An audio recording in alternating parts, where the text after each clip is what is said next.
Some toys hold memories. Others hold something far darker.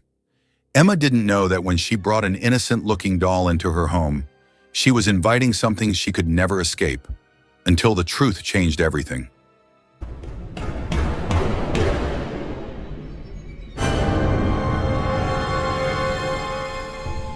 The toy that wouldn't leave. Emma had always been drawn to old, forgotten things. She loved exploring flea markets and antique shops, where each item seemed to have its own story to tell.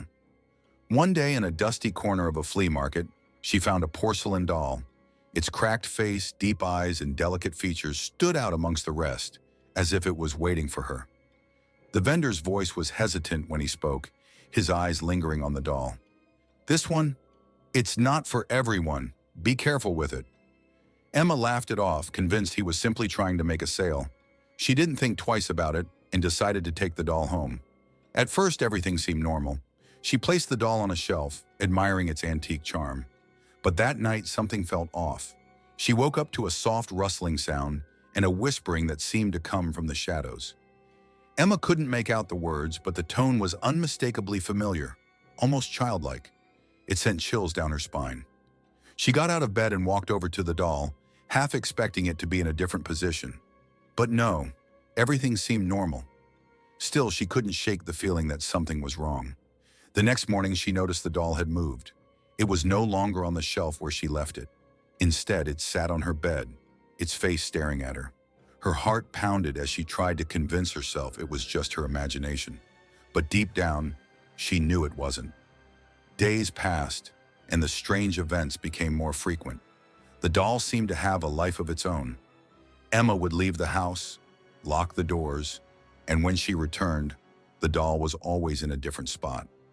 Once it was sitting at the kitchen table, as if waiting for her. Another time, it was placed neatly by her door, looking up at her with those eerie eyes. In a moment of panic, Emma grabbed her phone to document the strange happenings. That night, she woke up to a notification, a video of her room, filmed in the dead of night. The doll was on her bed. As the camera zoomed in, its lips seemed to move, and in a soft, chilling whisper it said, "Don't leave me." The hair on Emma's neck stood up. She couldn't deny it any longer. This wasn't just some random toy. Something was wrong with it. Desperate, Emma decided she needed to get rid of the doll. She tried everything she could think of. She locked it in a wooden chest, buried it deep in the woods, even attempted to burn it. But every time the doll returned.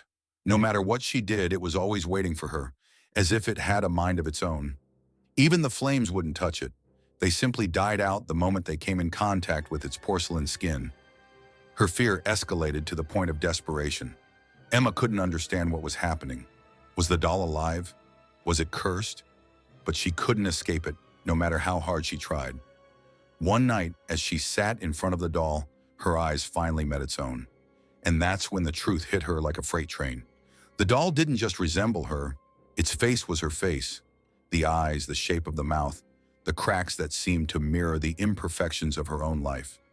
Shaken, Emma pulled out an old photograph from her childhood.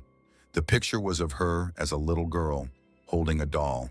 This doll, the same cracked face, the same lifelike eyes. She had begged her mother for a doll like this, but her mother had never been able to afford one.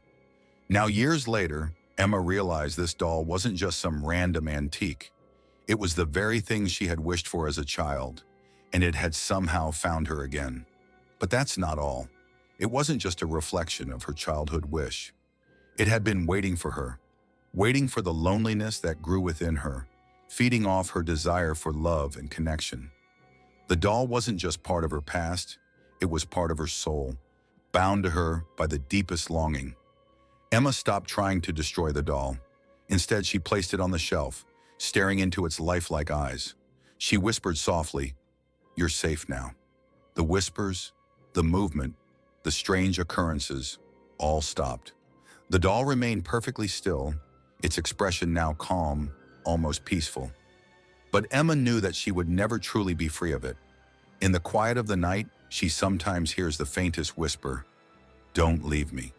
And Emma wonders, was the doll merely a part of her past, or something far darker, something that had been waiting all these years for the right moment to claim her. One thing was certain, it wasn't just a toy, it never was.